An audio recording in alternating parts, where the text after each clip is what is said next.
जय जगत गुरु जय भारत। परमपिता परमात्मा, सारी सृष्टि के रचनहार, कुल मालिक, असंख्य ब्रह्मांडों के स्वामी, जगत गुरु, तीनों लोकों में प्रवेश करके सबका भरण पोषण करने वाले राजाधिराज, आत्माधार, नाथों के नाथ, देवों के देव महादेव, सर्वेश्वर महेश्वर, मृत्युंजय, अजरो अमर, आदि अनादि, सनातनी प्रभु, जगत पिता जगदीश्वर, श्री श्री 1008 की उपाधि के वास्तविक अधिकारी, अकाल मूरत सौद स्वरूपी राम, वासुदेव, सर्वगतम ब्रह्म, परम पूज्य, प्रथम पूज्य, परम संत, परम पुरुष, परम धनी, परम दयालु, सत्य कबीर, हक्का कबीर, कबीर, अल्लाहू अकबर, बाखबर, अल्लाह ताला, जगत के तारणहार, जगत के मुक्तिदाता, जगत के जगन्नाथ, हारे के सहारे, हिंदुओं के राम, मुसलमानों के अल्लाह, सिखों के वाहिगुरु, ईसाइयों के मसीह, दया के सागर दया निधि, करुणा के सागर करुणा निधि, स्वयंभू परिभू, संकट मोचन, कष्ट हरण, मंगल करण, दुख भंजन, अविगत कबीर,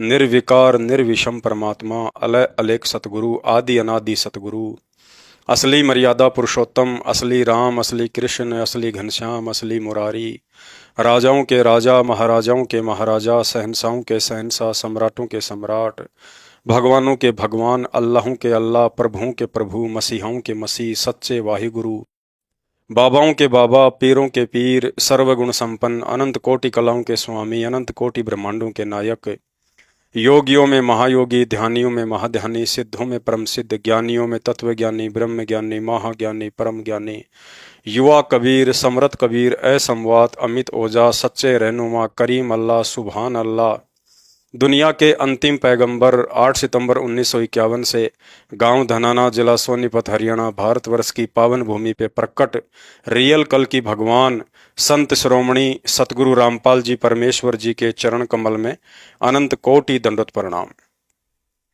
सत्साई भाई और बहनों, शंका समाधान के एपिसोड नंबर 10 में आप सभी का स्वागत है। तो चलिए शुरू करते हैं शंका समाधान।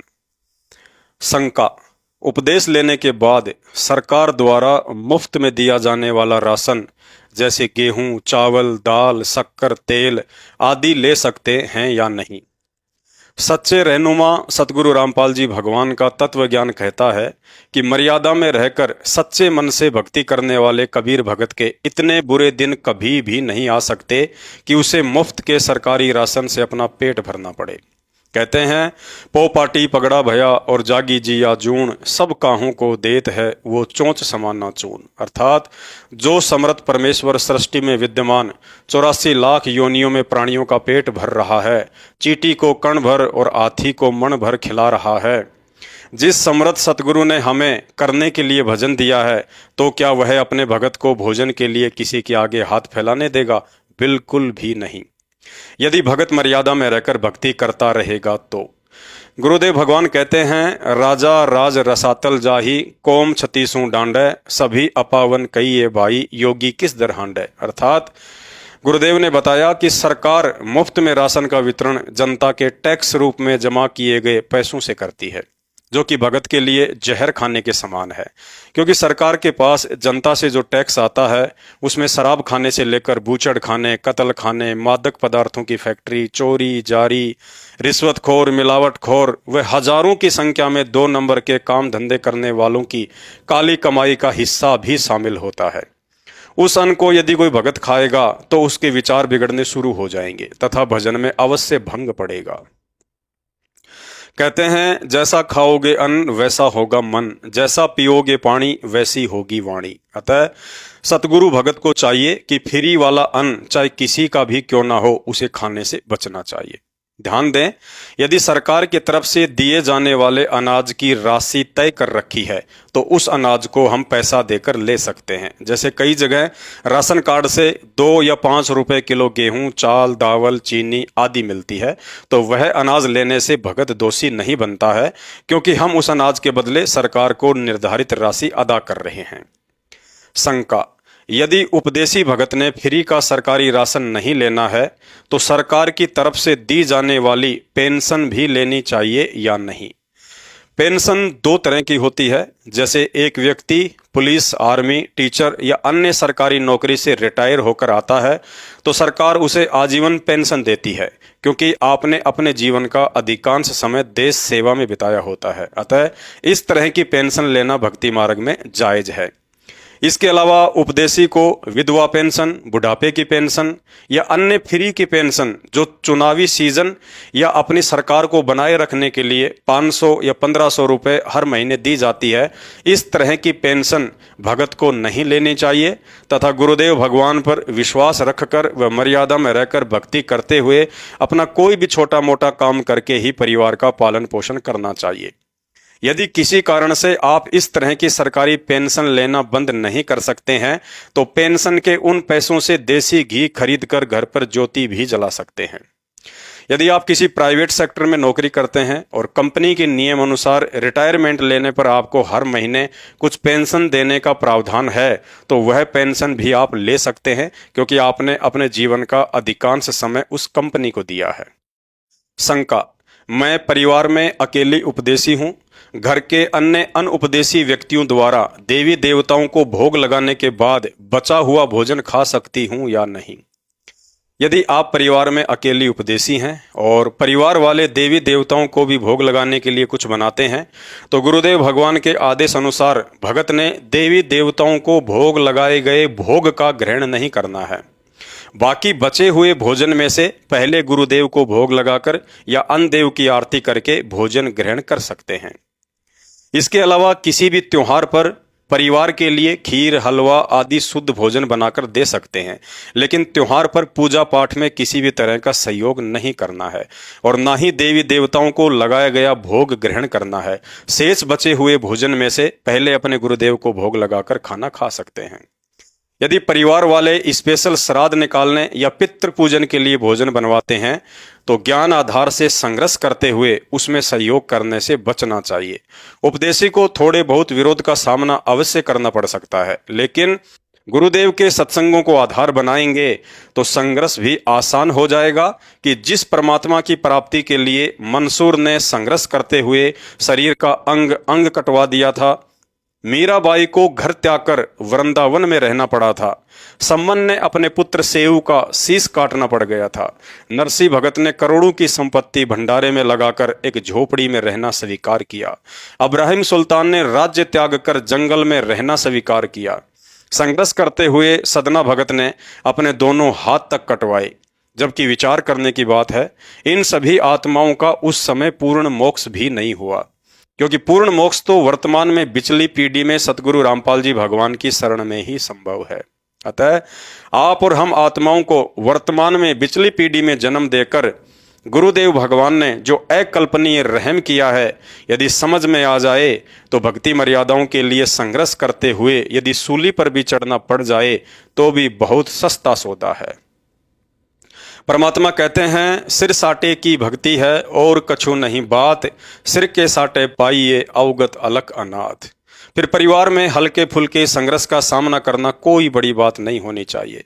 परमात्मा कहते हैं, पतिव्रता सुनी नहीं रखवाले हैं राम। अर्थात संघर्ष के साथ साथ भगत को यह भी दृढ़ विश्वास होना चाहिए कि मैं किसी आधे अधूरे शक्तिहीन देव महादेव का नहीं, बल्कि उस समर्थ शक्ति कबीर साहेब सतगुरु रामपाल जी भगवान का बच्चा हूं, जिसके शरीर के आधे बाल के बराबर भी यह पूरी सृष्टि नहीं है। गरीब जाके अर्ध रूम पर सकल पसारा, ऐसा पूर्ण ब्रह्म हमारा। एक सत्संग में पूज्य गुरुदेव भगवान ने बताया कि दो दुकानदारों का आपस में झगड़ा हो गया। एक बोला मैं तेरे सिर में बाट मारूंगा, तो दूसरा बोला मैं कौन सा चुपचाप ही बैठा रहूंगा। अर्थात इस कहानी के माध्यम से गुरुदेव ने हमें विश्वास दिलाया कि यदि मेरा उपदेशी भगत समय आने पर घर परिवार या कहीं भी भक्ति मर्यादाओं को निभाने के लिए संघर्ष करेगा तो उसका गुरु कौन सा चुपचाप ही बैठा रहेगा, बल्कि पल पल साईं की तरह अपने भगत के संघर्ष के साथ रहेगा। गुरुदेव कहते हैं, कल्पे कारण कौन है तू कर सेवा निष्काम, मन इच्छा फल देऊंगा जब पड़ेगा मेरे से काम।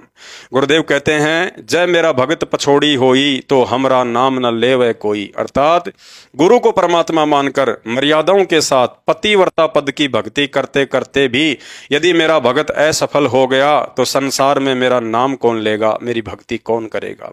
इसलिए जो बच्छा गऊ की नजर में यूं साईं को संत, भक्तों के पीछे फिरे वो भगत वत्सल भगवंत। अर्थात भक्ति करने वाली आत्माओं के साथ उनके संघर्ष में सतगुरु सदा ही सहयोगी रहते हैं। अन्यथा इस काल लोक में कबीर परमात्मा की सत्य भक्ति करना तो दूर की बात, हम भक्ति करने की सोच भी नहीं सकते। फिर गुरु आशीर्वाद बिना संघर्ष और मर्यादाओं की तो बात ही छोड़ दीजिए। भाई और बहनों, गुरुदेव भगवान की लीला का हर एक क्षण भगत के लिए शिक्षात्मक होता है। यदि भगत उनकी लीलाओं पर थोड़ा बहुत विचार करके शिक्षा लेना चाहे तो सन 2014 से वर्तमान समय 2024 तक गुरुदेव भगवान हिसार की छोटी जेल में बैठे हैं। उनकी यह लीला आने वाले समय में हजारों वर्षों तक भक्ति मार्ग में संघर्ष व दृढ़ता के लिए एक मिसाल बनेगी।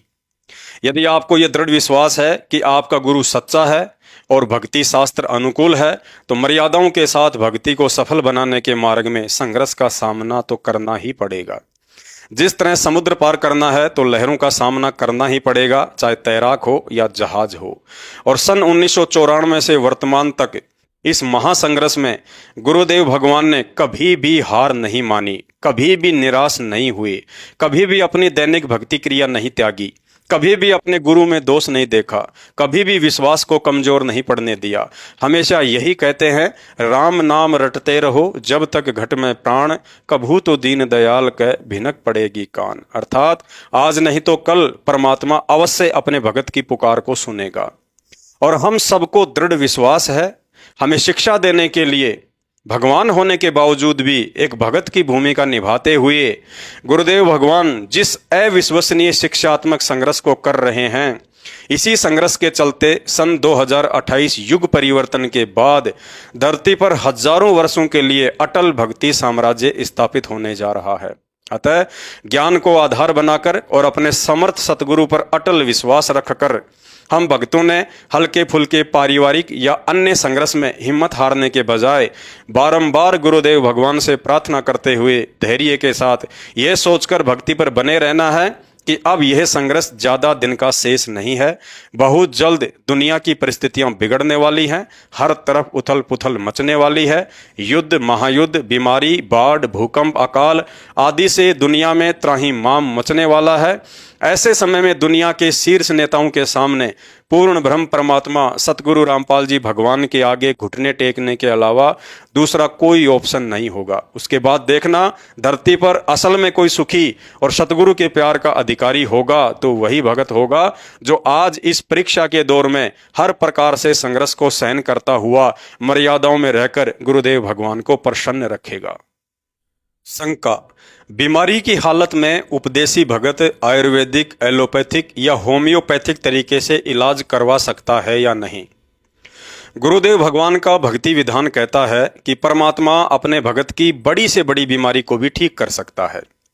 मृत्यु देवता यमराज से अपने भगत को छुड़वाकर भगत की आयु शेष ना हो तो भी भक्ति के लिए 100 वर्ष की आयु दान कर सकता है। तथा निसंदेह ऐसे ऐसे हजारों कैंसर और एड्स तक के रोगियों को जिनकी आयु शेष नहीं बची थी, सतगुरु रामपाल जी भगवान ने अपने आशीर्वाद मात्र से भक्ति के लिए उन्हें जीवन दान दिया हुआ है। उपदेश लेने के बाद यदि भगत पूर्णतया मर्यादा में रहकर भक्ति करता है तो गुरुदेव भगवान ऐसा कोई भी भयंकर या लाइलाज रोग अपने साधक के समीप भी नहीं आने देते हैं जो रोग भक्ति में बाधक बनकर खड़ा हो जाए। उपदेशी को कोई भी असाध्य बीमारी का हो जाना उसी समय संभव है जब भगत मर्यादा तोड़ देता है। बाकी इस हाड़ मास के शरीर में थोड़ी बहुत हल्की फुल्की परेशानियां भगत के कुसंस्कार व उम्र अनुसार आती जाती रहेंगी तथा ऐसी स्थिति में गुरुदेव भगवान ने भगत को डॉक्टर की सलाह व दवा लेने के लिए मना नहीं किया है। बाकी यह भगत के ज्ञान और विश्वास पर निर्भर करता है कि वह दवा या इलाज करवाना चाहता है या नहीं। यदि भगत पूर्णतया मर्यादा में है और गुरुदेव पर अटूट विश्वास है तो कोई भी बीमारी उसका बाढ़ भी बांका नहीं कर सकती है। रही बात आयुर्वेदिक, एलोपैथिक व होम्योपैथिक दवा प्रयोग करने की, तो ध्यान रखें, उपदेश प्राप्त भगत ने उन दवाओं का बिल्कुल भी प्रयोग नहीं करना है जिन दवाओं में जानवरों की हड्डी, चर्बी या जानवरों की हत्या करके वैक्सीन आदि बनाई जाती है। अन्यथा हम सीधे सीधे परमात्मा के दोषी बनते हैं। तत्वज्ञान कहता है मनुष्य का शरीर एक तरह से कंप्यूटराइज है, जिसे किसी इंसान ने नहीं बल्कि भगवान ने बनाया है। इसलिए हमारी आत्मा और शरीर दोनों का असली डॉक्टर इंसान नहीं बल्कि भगवान ही है, और वही भगवान आज हमें सतगुरु रामपाल जी के रूप में मिल चुके हैं तथा हमारे विश्वास के लिए उन्होंने सैकड़ों नहीं बल्कि हजारों असाध्य रोगियों को स्वस्थ करके प्रमाण भी पेश किए हैं। जिस असाध्य रोग और शारीरिक टूट फूट का इलाज करने में देश के शीर्ष हॉस्पिटल एम्स और पीजीआई के डॉक्टर भी हाथ खड़े कर चुके थे, उन व्यक्तियों को पूर्ण ब्रह्म परमात्मा सतगुरु रामपाल जी भगवान ने बिना किसी दवा ऑपरेशन के मात्र अपने आशीर्वाद से ठीक करके दिखाया है। गुरुदेव भगवान कहते हैं, कहे कबीर सुनो भाई साधो मैं तो हूँ विश्वास में। हमारे इस मन पापी को विश्वास दिलाते हुए एक सत्संग में गुरुदेव ने पीड़ित परिवार को सामने खड़ा करके बताया कि कुल्हाड़ी से लकड़ी काटते समय लकड़ी का एक छोटा सा टुकड़ा भगत के बच्चे की आंख में जा लगा, आंख से खून बहने लगा। माता पिता बच्चे को लेकर हॉस्पिटल में गए तो डॉक्टर ने बच्चे की हालत देखकर पीजीआई चंडीगढ़ में जाने की सलाह दी। पीजीआई में डॉक्टर ने बताया कि बच्चे की आंख 90% खराब हो चुकी है, इलाज में लगभग 3 लाख रुपए लगेंगे, लेकिन आंख ठीक होने की कोई गारंटी नहीं है। माता पिता बच्चे को लेकर सतलोक आश्रम बरवाला में सतगुरु रामपाल जी भगवान के पास आए। गुरुदेव भगवान ने ना ही दवा लेने की सलाह दी और ना ही ऑपरेशन की, बल्कि यही कहा कि विश्वास के साथ भक्ति करते रहो, बंदी छोड़ सब ठीक करेंगे। लेकिन बच्चे के माता पिता को विश्वास नहीं हुआ और किसी भगत के कहने पर राधा स्वामी चैरिटेबल ट्रस्ट हॉस्पिटल में लेकर गए तो उन्होंने आग की हालत देखकर बच्चे को एडमिट करने से इनकार कर दिया। माता पिता फिर से सतलोक आश्रम बरवाला में आकर डॉक्टरों के डॉक्टर सतगुरु रामपाल जी भगवान से प्रार्थना करने लगे। तो उस समय भी गुरुदेव ने यही वचन कहे कि विश्वास के साथ भक्ति करते रहो, परमात्मा सब ठीक करेंगे। लेकिन इस बार भी आश्रम में किसी भगत के कहने पर बच्चे को लेकर दोनों माता पिता हिसार के किसी हॉस्पिटल में चले गए, लेकिन वहां भी डॉक्टर ने आंख की हालत देखकर मना कर दिया। थक हार कर तीसरी बार वापस सतलोक आश्रम बरवाला में आकर गुरुदेव से प्रार्थना करने लगे। तो अंतर्यामी गुरुदेव भगवान ने कहा, भाई बच्चे को कहीं और भी दिखाना है तो दिखा लो, अपने मन की पूरी तसल्ली कर लो। यह परमात्मा तो उस समय आपकी मदद करेगा जब आप हर कहीं से ध्यान और उम्मीद हटाकर अपने गुरुदेव पर ही आश्रित हो जाओगे। बच्चे के माता पिता को अपनी गलती का एहसास हुआ, गुरुदेव से आशीर्वाद लेकर सीधे अपने घर पर ही आ गए। वहां भी गांव और घर वाले तरह तरह के ताने मारने लगे कि बच्चे का इलाज करवाओ वरना इसका जीवन बर्बाद हो जाएगा, लेकिन उन्होंने किसी की नहीं सुनी, अपने गुरुदेव के वचन पर दृढ़ रहे और मात्र 15 दिन के बाद उस बच्चे की आंख को देखकर कोई भी व्यक्ति यह नहीं कह सकता था कि कभी इस बच्चे की आंख में कोई चोट भी लगी होगी। भाई और बहनों, तत्वज्ञान कहता है, सतगुरु जो चावे सो कर दे, भरम पड़ो मत कोई, सेऊ धड़ पर शीश चढ़ाया, पाछे करी रसोई। फिर उस परमात्मा के लिए अपने भगत की आंख ठीक करना भला कौन सी बड़ी बात है। भाई और बहनों, सतगुरु रामपाल जी भगवान के रूप में धरती पर आज भी वही कबीर परमात्मा लीला कर रहे हैं, जिन्होंने बिना किसी दवा और ऑपरेशन के 600 वर्ष पहले सिकंदर लोदी द्वारा पंडित रामानंद जी की तलवार से गर्दन काट देने के बाद भी वापस जोड़कर उन्हें जीवित कर दिया था। सतगुरु रामपाल जी के रूप में धरती पर आज भी वही कबीर परमात्मा प्रकट हैं, जिन्होंने बिना किसी दवा व ऑपरेशन के 600 वर्ष पूर्व दिल्ली के बादशाह सिकंदर लोदी के भयंकर जलन के रोग को और कटी हुई उंगली को आशीर्वाद मात्र से चुटकियों में ठीक कर दिया था। सतगुरु रामपाल जी के रूप में धरती पर आज भी वही कबीर परमात्मा प्रकट है, जिन्होंने 1200 वर्ष पूर्व नबी हजरत मोहम्मद की पुकार पर मरी हुई गाय को जीवित करके हजरत मोहम्मद की इज्जत रखी थी। सतगुरु रामपाल जी के रूप में धरती पर आज भी वही कबीर भगवान प्रकट है, जिसने विट्ठल महाराज की मूर्ति में प्रवेश करके नामदेव के हाथों दूध का प्याला पीकर अपने भगत की इज्जत रखी थी। सतगुरु रामपाल जी के रूप में धरती पर आज भी वही कबीर भगवान प्रकट है, जिसने अपने भगत नामदेव की इज्जत के लिए मंदिर का मुंह तक फेर दिया था। सतगुरु रामपाल जी के रूप में धरती पर आज भी वही कबीर भगवान प्रकट है, जिसने त्रेता युग में नरसिंह रूप धारण करके अपने भगत प्रहलाद की रक्षा की और हिरण्यकश्यप का वध किया। सतगुरु रामपाल जी के रूप में धरती पर आज भी वही कबीर परमात्मा प्रकट है जिसने मीराबाई के जहर के प्याले को अमृत में परिवर्तित करके दुनिया की भक्ति में आस्था बढ़ाई। सतगुरु रामपाल जी के रूप में धरती पर आज भी वही कबीर परमात्मा प्रकट है जिसने श्री कृष्ण रूप धारण करके उंगली पर गोवर्धन पर्वत उठाकर ब्रजवासियों की इंद्र के प्रकोप से रक्षा की और कंस जैसे दुष्ट का भी वध किया। सतगुरु रामपाल जी के रूप में धरती पर आज भी वही कबीर परमात्मा प्रकट है जिसने श्री रामचंद्र जी का रूप बनाकर रावण जैसे शक्तिशाली योद्धा का संहार किया। सतगुरु रामपाल जी के रूप में धरती पर आज भी वही कबीर परमात्मा प्रकट है जिसने 52 रूप धारण करके राजा बलि की 100वीं यज्ञ खंडित की और पाताल लोक का अखंड राज्य प्रदान किया। सतगुरु रामपाल जी के रूप में धरती पर आज भी वही कबीर परमात्मा प्रकट है जिसने पार्वती रूप बनाकर जान बचाने के लिए मैदान छोड़कर भाग निकले शंकर जी की भस्मासुर जैसे राक्षस से जान बचाई थी। सतगुरु रामपाल जी के रूप में धरती पर आज भी वही कबीर परमात्मा प्रकट है जिसने नरसी भगत की इज्जत के लिए बेटी के भात में 56 करोड़ की संपत्ति बरसाई थी। सतगुरु रामपाल जी के रूप में धरती पर आज भी वही कबीर परमात्मा प्रकट हैं जिसने 600 वर्ष पूर्व समुद्र को रोककर पुरी में जगन्नाथ मंदिर बनवाया था। सतगुरु रामपाल जी के रूप में धरती पर आज भी वही कबीर परमात्मा प्रकट है जो अनादिकाल से तीनों लोकों में प्रवेश करके समस्त प्राणियों का पालन पोषण कर रहे हैं तथा 33 करोड़ देवी देवता भी इन्हीं को भक्ति का आधार मानकर ब्रह्मांड की सृष्टि के संचालन में निमित्त बने हुए हैं। इसलिए बीमारी होने पर इलाज करवाना या नहीं करवाना यह आप भक्तों के ज्ञान आधार और विश्वास पर निर्भर करता है। बाकी गुरुदेव भगवान ने डॉक्टर की सलाह या इलाज करवाने के लिए मना नहीं किया है। शंका: उपदेश लेने के बाद घर में अपने पूर्वजों की देवी देवताओं या साधु संतों की फोटो दरबार साहिब या दीवारों पर लगा सकते हैं या नहीं? पूर्ण सतगुरु से उपदेश लेने के बाद साधक ने अपने घर पर पूजा पाठ के लिए एक दरबार साहिब लगाना होता है। जिस कमरे में दरबार साहिब लगा है उस कमरे में और दरबार में अपने किसी भी शरीर त्याग चुके पूर्वज की या वर्तमान के किन्हीं व्यक्तियों की या छोटे बच्चों की या किसी भी साधु संत महात्मा व देवी देवताओं की फोटो नहीं रखनी है।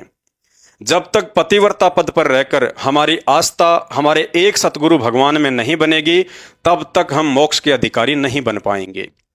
गुरुदेव भगवान ने बताया कि इराक में बलख शहर का राजा अब्राहिम सुल्तान था जिसने परमात्मा के लिए राज भी त्याग दिया था। वही अब्राहिम सुल्तान एक समय मक्का गया हुआ था। उसका मकसद था कि भ्रमित मुसलमान श्रद्धालु मक्का में हज के लिए या वैसे भी आते जाते रहते हैं, उनको समझाने के लिए वहाँ कुछ दिन रुका जाए। वहाँ उनके कुछ शिष्य भी बने। किसी हज यात्री ने बलख शहर में जाकर बताया कि अब्राहिम मक्का में रहता है। छोटे लड़के ने पिताजी के दर्शन करने की जिद की तो उसकी माता, लड़का व नगर के कुछ स्त्री पुरुष भी साथ चले और मक्का में जाकर इब्राहिम से मिले। इब्राहिम अपने शिष्यों को शिक्षा देता था कि बिना दाढ़ी मूंछ वाले लड़के तथा स्त्री की ओर अधिक देर तक नहीं देखना चाहिए, ऐसा करने से उनके प्रति मोह हो जाता है। लेकिन अपने लड़के को देखकर इब्राहिम से रहा नहीं गया।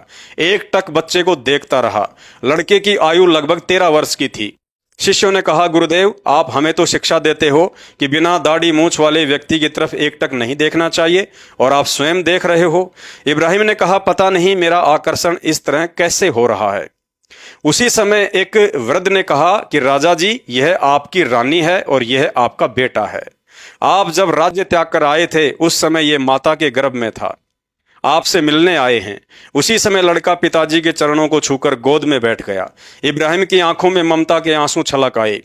उसी समय परमेश्वर की ओर से आकाशवाणी हुई कि हे सुल्तानी, अब तेरे को मेरे से प्रेम नहीं रहा, अपने परिवार से प्रेम है, अपने घर पर चला जा, भक्ति करना आपके वश की बात नहीं है।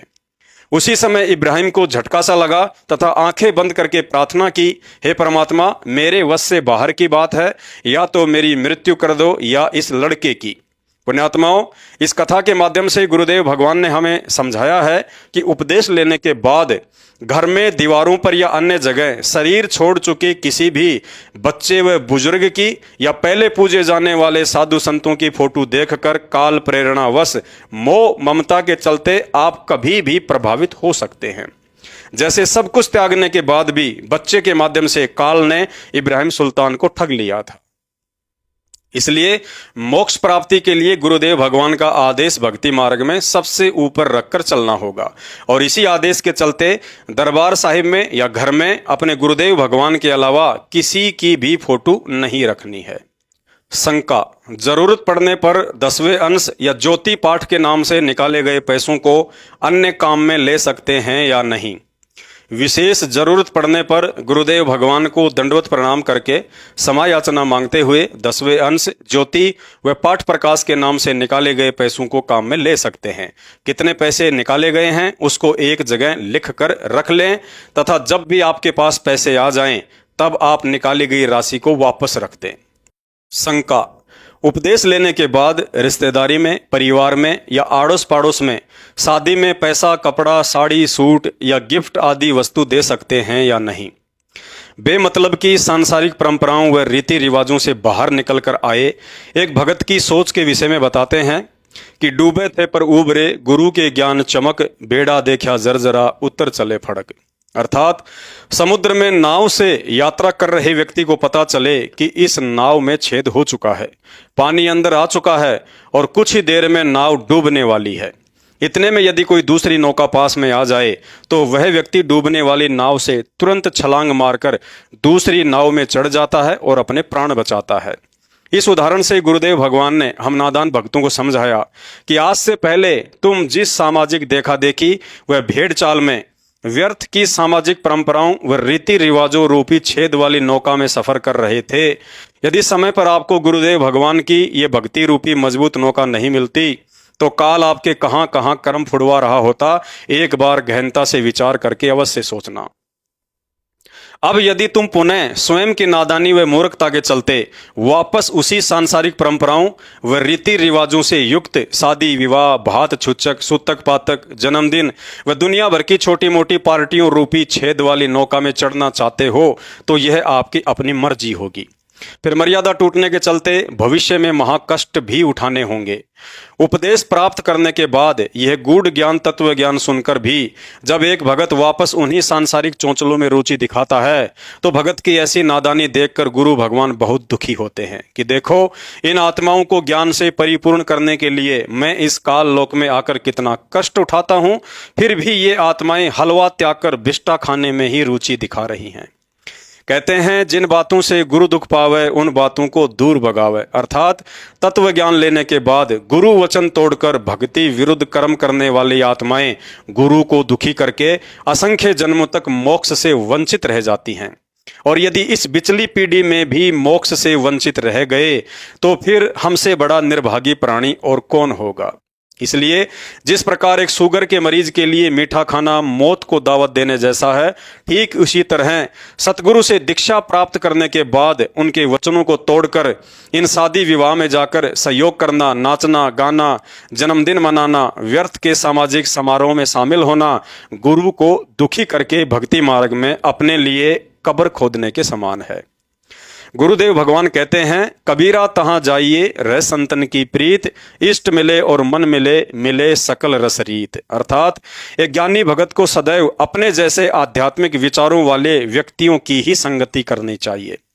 यदि हम अपने किसी भगत भाई बहन से मिलेंगे तो हमारा इष्ट भी एक ही होगा, मन भी मिलेगा, क्योंकि दोनों भगवान की चर्चा ही करेंगे और सुनेंगे। अर्थात दोनों को साध संगति करके लाभ ही मिलेगा। इसके विपरीत यदि हम किसी शादी या अन्य समारोह में जाएंगे तो ना ही उन भक्तिहीन सांसारिक लोगों से हमारे विचार मेल खाएंगे, ना ही भक्ति कर्म, ना ही मर्यादा और ना ही भगवान मेल खाएगा। हो सकता है ऐसी जगह पर काल प्रेरणावश किसी बात को लेकर कहा सुनी भी हो सकती है। इसलिए सतगुरु भगत तो लोक लाज को त्याग कर ऐसी जगहों पर यह सोचकर जाने से बचेगा कि कोई बात नहीं, कभी मिलेगा, और शादी विवाह में ना आने के कारण दो चार बातें सुनाएगा तो सुन लेंगे। गुरुदेव भगवान कहते हैं, लोक लाज मर्याद जगत की तिणके ज्यों तोड़ भगावे, जब कोई राम भगत गति पावे। लोक लाज ना कीजिए, निर्भय हो रहिए, जो मन चावे राम को तो दासा तंदरिए। गुरु को राखिए शीस पर और चलिए आज्ञा माही, कहे कबीर उस भगत को फिर तीन लोक भय नाही। भाइयों और बहनों, सतगुरु रामपाल जी के रूप में हमें जो कबीर भगवान मिला है, इन्हें मात्र गुरु ही समझने की भूल ना करना। सतयुग त्रेता द्वापर में जिस परमात्मा के दर्शन मात्र के लिए साधु संत ऋषि महात्माओं ने हजारों वर्षों तक घर त्याग कर कठिन से कठिन साधनाएं की, परंतु उन्हें दर्शन भी नसीब नहीं हुए। और आज दर्शन तो छोड़ो, साक्षात वो परमात्मा सतगुरु रामपाल जी के रूप में प्रकट होकर हमें अपनी शरण में ले चुका है। सन 1994 से प्रमाण दिखा दिखाकर साबित कर रहा है कि मैं वही अविनाशी कबीर भगवान हूं जिसकी तलाश में तुम असंख्य युगों से भटक रहे हो। अब खुद सतलोक से चलकर सामने आ गया तो तुम पहचानने में देरी कर रहे हो, और यदि थोड़ा बहुत पहचाना भी है तो इन व्यर्थ के शादी विवाह और जन्मदिन जैसे चौंचलों में शामिल होकर मर्यादा और भक्ति में गफलत कर रहे हो। जिस सतलोक के लिए भगत मंसूर अली ने समाज से संघर्ष करते हुए शरीर का अंग अंग कुर्बान कर दिया, जिस सतलोक के लिए नरसी भगत ने अमीरी को ठोकर मार दी, जिस सतलोक के लिए मीराबाई ने समाज से संघर्ष करते हुए झूठी इज्जत और राजशाही ठाट बाट को भी ठोकर मार दी कि चाहे गुंडी कहो या भुंडी, मेरी सूरत राम में लागी। तो भाई और बहनों, विचार करो, ऐसे अमरलोक सतलोक में ले जाने के लिए आज स्वयं वह सतलोक का राजा दुनिया की ओछी मंदी गालियां और 2-2 बार की जेल किसके लिए काट रहा है। और फिर भी हम नादान प्राणी आंखों को ना खोलकर काल की गोद में बैठकर उन्हीं सब भक्ति विरुद्ध कार्यक्रमों, शादी विवाह आदि में जाकर आनंद मना रहे हैं। राम मंदिर अयोध्या में भंडारे लगाकर पाखंड पूजा को बढ़ावा दे रहे हैं, गंदी राजनीति का संगत से समर्थन करवा रहे हैं, आरक्षण की बिरानी आग में जला रहे हैं, गैंगस्टरों की सीबीआई जांच का समर्थन कर रहे हैं, दुनिया के लिए खेल स्टेडियम बनवा रहे हैं, ट्रस्ट चलाने के लिए रक्तदान के नाम पर बेचारी भोली संगत के खून का व्यापार करवा रहे हैं। 30 वर्षों से यह तत्व ज्ञान यदि किसी जानवर को भी दिया जाता तो वो भी सतलोक में जाने के लिए सहर्ष तैयार हो जाता। लेकिन सतगुरु के भगत होकर हमारी आज भी नींद नहीं टूट रही है। भाई और बहनों, यदि आज इन शादी विवाह में ना जाने से कोई रिश्तेदार नाराज हो भी जाता है तो हो जाने दो, साल 6 महीने में वो रिश्तेदार फिर खुश हो जाएगा। यदि नहीं हुआ तो भी कोई फर्क नहीं पड़ने वाला। लेकिन इन शादी विवाह में जाने के चक्कर में यदि सतगुरु नाराज हो गया तो ध्यान रखना, उन्हें मनाने में असंख्य जन्म और हजारों युग बीत जाएंगे। इसलिए बार बार गुरुदेव भगवान कहते हैं, यो सौदा फिर नाही रे संतो, यो सौदा फिर नाही, लोहे जैसा ताव जात है काया ले सराही। मीराबाई यदि आप और हमारी तरह लोक लाज में आकर ऐसा सोचती कि रिश्तेदार क्या कहेंगे, शादी में तो जाना ही पड़ता है, शादी कोई बार बार थोड़े ना होती है, तो गुरुदेव भगवान ने बताया आज वही मीराबाई कहीं कुतिया बनकर एक रोटी के टुकड़े के लिए घर घर घूम रही होती। भगत प्रहलाद, भगत मंसूर, भगत धन्नाजी आदि महापुरुष यदि समाज की इन व्यर्थ की परंपराओं व लोक लाज में आकर संघर्ष करने के बजाय घुटने टेक देते तो आज हर व्यक्ति की जुबान पर उनका नाम नहीं होता। आज भगवान हमारे से ना ही तो मंसूर भगत की तरह शरीर के अंग अंग कटवाकर वैसी कुर्बानी ले रहा है, ना ही भगत नरसी दास और भगत इब्राहिम सुल्तान की तरह संपत्ति व राजपाट की कुर्बानी ले रहा है, और ना ही भगत सम्मन की तरह बेटे के शीश की कुर्बानी ले रहा है। असली कुर्बानी तो हम नीचों के लिए गुंडा और भुंडा कहलवाकर 2-2 बार की जेल काटकर वह दयालु भगवान स्वयं ही दे रहा है। हमसे तो मात्र हमारे ही आत्म कल्याण के लिए शादी विवाह, जन्मदिन, भात छूछक, गंदी राजनीति, खेल कूद, आन उपासना आदि इन सामाजिक बुराइयों व कुप्रथाओं में सहयोग ना करके एक सच्चा भगत बनने की छोटी सी कुर्बानी मांग रहा है। और वह कुर्बानी देने से भी यदि हम टाल मटोल कर रहे हैं तो भला सतलोक क्या खाक जाएंगे। भाई और बहनों, आज से पहले महापुरुषों ने ऐसे ही आसानी से सतलोक प्राप्त नहीं किया था। उनकी कुर्बानी और बलिदान की कथा सुनाते सुनाते स्वयं सतगुरु रामपाल जी भगवान भी सत्संगों में आंसू बहाने लगते हैं। कहते हैं, जलाऊं भी, तपाऊं भी और चिमटे से खाल उतारूं, फिर भी जो ले नाम हमारा उसको पार उतारूं।